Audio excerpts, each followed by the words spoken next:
أعوذ بالله من الشيطان الرجيم بسم الله الرحمن الرحيم. Assalamu alaikum. Today I want to talk about a few ayat which are special in the Quran. Allah subhanahu wa ta'ala gave all ayat with deep meaning and guidance. But there are few who are special in the sense of giving us hope and guidance and for many sahabas and scholars consider it, some of them as the most say dignified. Uh, one of them is most the best guidance for good and bad, and one of them is most hopeful for us. So I'll touch upon some of those, but the most um, ayat which gave most pleasure and happiness to the Sahabas, uh, and we know these ayats generally, is the one in Surah Zumar, ayat 53. Bismillah ar-Rahman. قل يا عبادي الذين أسرفوا على أنفسهم لا تقنطوا من رحمة الله إن الله يغفر الذنوب جميعا إنه هو الغفور الرحيم. So this one's close meaning is that um, Allah subhanahu wa ta'ala is telling Prophet Muhammad sallallahu alaihi wasallam that you say to the people who have wronged themselves, who did violate serious guidance, that they should not um, be give up hope from Allah subhanahu wa ta'ala's mercy and forgiveness. Definitely Allah subhanahu wa ta'ala can forgive all sins. He is Ghafurur Rahim, He is forgiving and kind and merciful. So this ayat, when it came, made many Sahabas, and a very important one, Sahabas also, as a sign of mercy from Allah subhanahu wa ta'ala, because some of them were really enemies of Islam and strong enemies and harmed early Muslims and worked against Prophet sallallahu alaihi wasallam. Then Allah subhanahu wa ta'ala showed them their guidance, and then they become great Muslims and great Sahabas. So they were all still thinking about their past sins, and during their Jahiliyyah time when they didn't get the guidance, that what would happen to them. And one group among them were the ones who accepted Islam and believed in one Allah subhanahu wa ta'ala and also Prophet's guidance.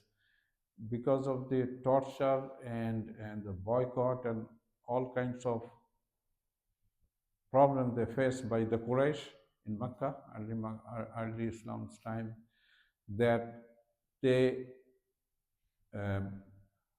went back to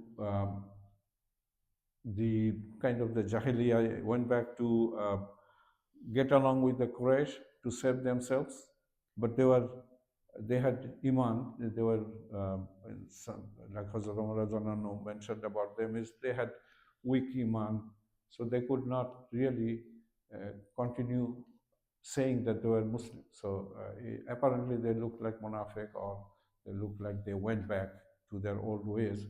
But these Muslims later on kept on thinking about the falling back to the Quraysh way when they were really Muslims with maybe some will say weak iman. So all these people were extremely happy when this ayat came. And many of them termed it as the most encouraging and happy ayat. And then after this ayat came, So this is a hadith from Hazrat Ibn Ambasa, the very old man walking with a stick, a walking stick, came to Prophet ﷺ and asked, Ya Rasul, I have done many small and big violation. Uh, would Allah forgive me? Rasulullah said that, don't you believe in Allah as the only Lord? And that person answered, yeah, of course, I testify that you are Allah's prophet. And then Rasulullah said that all your small and big sins, Allah would forgive. This is from Hadith of Imam Ahmad. Then the another one related with this ayat is that somebody asked Prophet ﷺ, this is from Hazrat Sawan, that this hadith, that they were extremely happy with this. Then one person, with this ayat when it came, then one person asked the Prophet ﷺ, Ya Rasulullah, the person who has done shirk, would that person also be forgiven? Rasulullah stayed silent for a little while. Then he said, understand that the person who has done shirk also, but then did real regret, tawbah, Allah subhanahu wa ta'ala will forgive him also. And he repeated that 3 times. So these hopeful examples are very important because the many of us do serious sins, and of course, shirk is the worst one.